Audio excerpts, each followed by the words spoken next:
Hello friends, here's the new video. This video is based on general organic chemistry. First of all,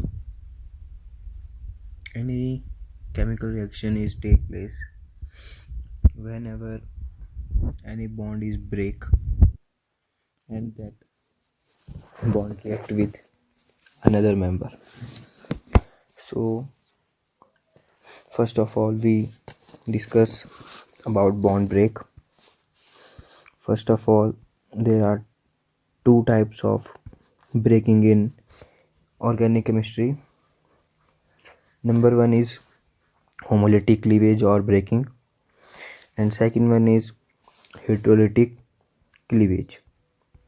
तो सबसे पहले हम homolytic cleavage के बारे में पढ़ेंगे। जैसे कि मैंने यहाँ पे एक एग्जांपल लिया है, देयर इज एन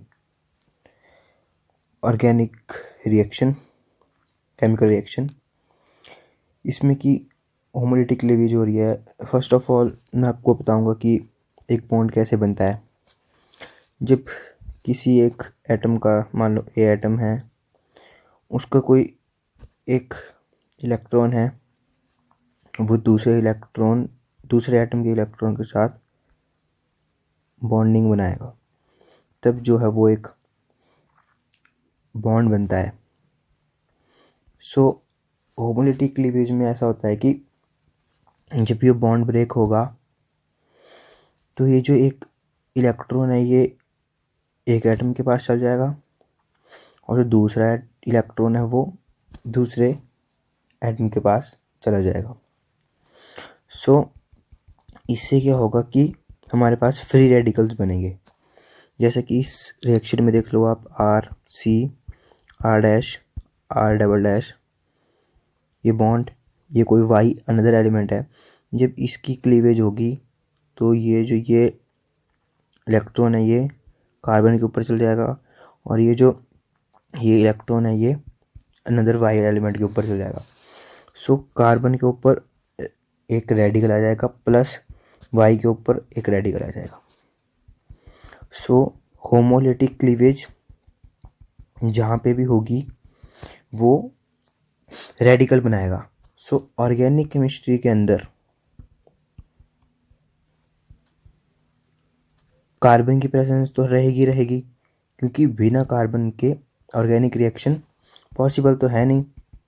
सो जब कार्बन के साथ कोई अनदर एटम जुड़ा होगा और वहाँ पे होमोलिटिक क्लीवेज होगी तो कार्बो रेडिकल की फॉर्मेशन होगी, मतलब कार्बन के ऊपर रेडिकल आएगा।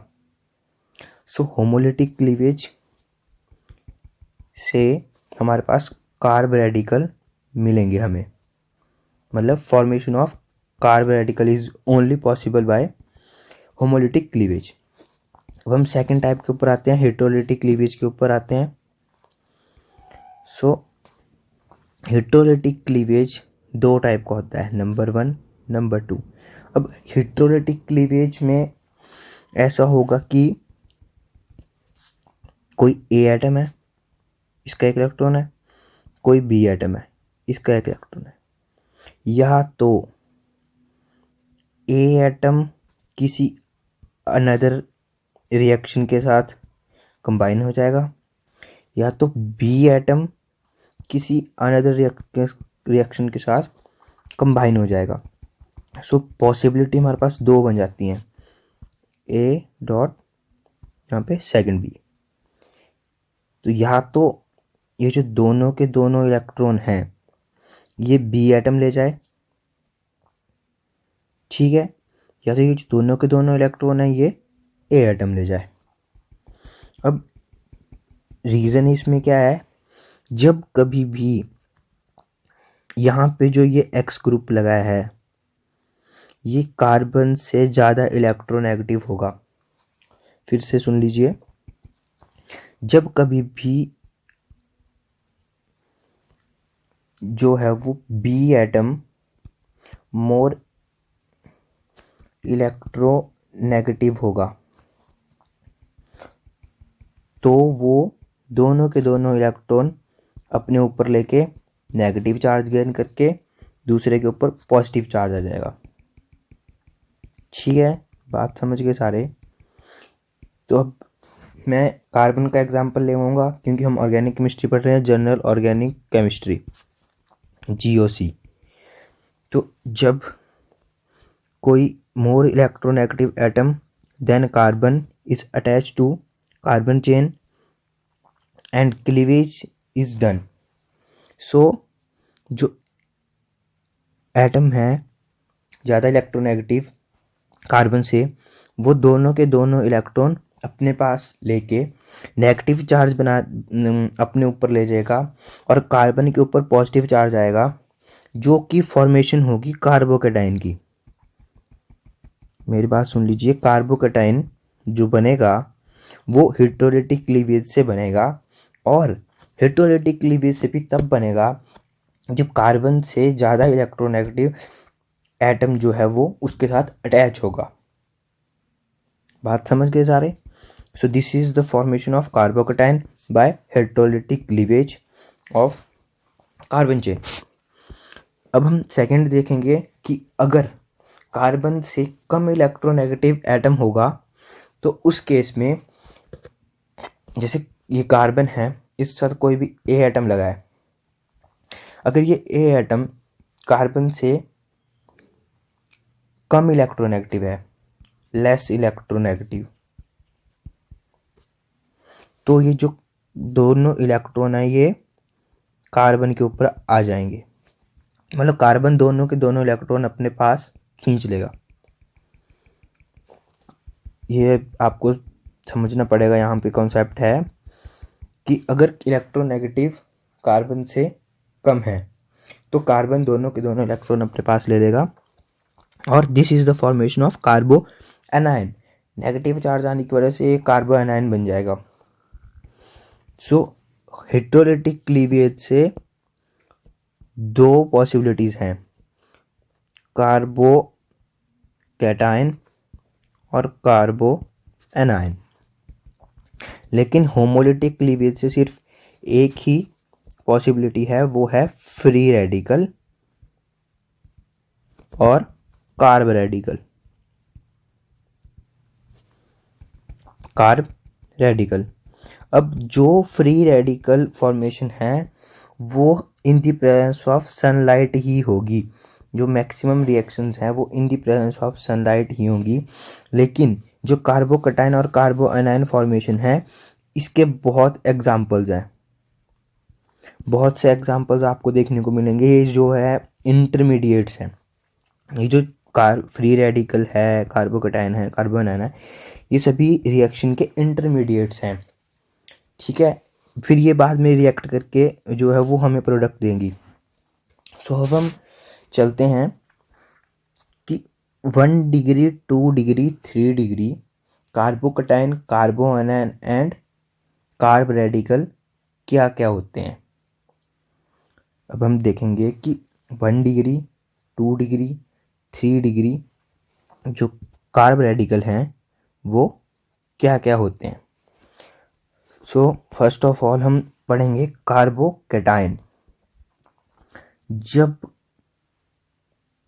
सबसे पहले हम 0 डिग्री पे देखते हैं, ये हमारा 0 डिग्री है। जब हमारे कार्बन पे पॉजिटिव चार्ज है और वो 3 ग्रुप ऐसे हैं जहाँ पे कोई भी कार्बन एटम प्रेजेंट नहीं है, 3 के 3 ऐसे ग्रुप्स हैं, बॉन्ड्स हैं जहाँ पे कार्बन प्रेजेंट नहीं है। यहाँ पे H की जगह कोई भी एटम हो सकता है लेकिन कार्बन नहीं होना चाहिए, तब वो 0 डिग्री कहलाएगा और मिथाइल कार्बोकैटायन कहलाएगा। Means carbon having positive charge and there is no any another carbon attached to them. There is no any carbon attached to that positive carbon.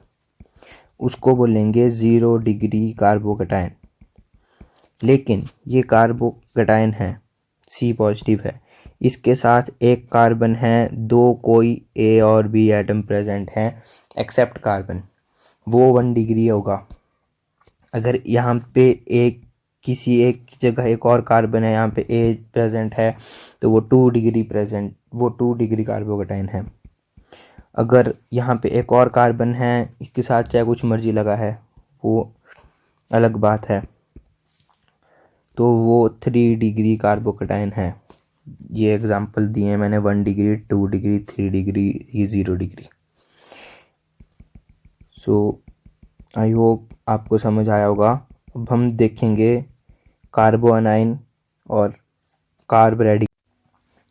अब हम देखेंगे कार्बो अनाइन के बारे में।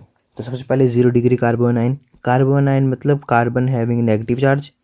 अगर उसके साथ एक भी कार्बन एटम प्रेजेंट नहीं है, एक भी कार्बन एटम प्रेजेंट नहीं है, तो वो 0 डिग्री होगा। अगर मान लो एक कार्बन है, यहाँ पे ए है, यहाँ पे बी है, ये कार्बन है, तो 1 डिग्री। मान लो इसकी जगह भी कार्बन आ गया, 2 डिग्री। इसकी जगह भी कार्बन आ गया, 3 डिग्री। समझ में आ गया सभी को? मान लो इसके साथ 3 कार्बन अटैच हैं, तो 3 डिग्री कार्बो अनाइन जो है वो आपका, ये एग्जाम्पल आप देख सकते हो। वैसे ही फ्री रेडिकल के केस में है, ये रेडिकल, इसके साथ एक भी कार्बन अटैच नहीं, मान लो ए बी डी, ठीक है, तो ये 0 डिग्री। कार्ब रेडिकल है, इसके साथ एक carbon A B, 1 degree. Carb radical है, इसके साथ सी सी ए, 2 डिग्री। अब मान लो ये कार्ब रेडिकल है, इसके साथ 3 कार्बन अटैच, तो 3 degree. So hope you will understand about the bonding, that is carbocation, carbanion and carb radical, वो कैसे फॉर्म होते हैं और कौन कौन सी क्लीवेज जो है वो हमें देखने को मिलती है जनरल ऑर्गेनिक केमिस्ट्री में। So hope you will understand about the concept and carbocation, carbanion and carb radical. Next video में मैं कार्बोकेटाइन, कार्बोनाइन और कार्ब रेडिकल के स्टेबिलिटी के बारे में बताऊंगा। So hope you will also see that video. Thank you.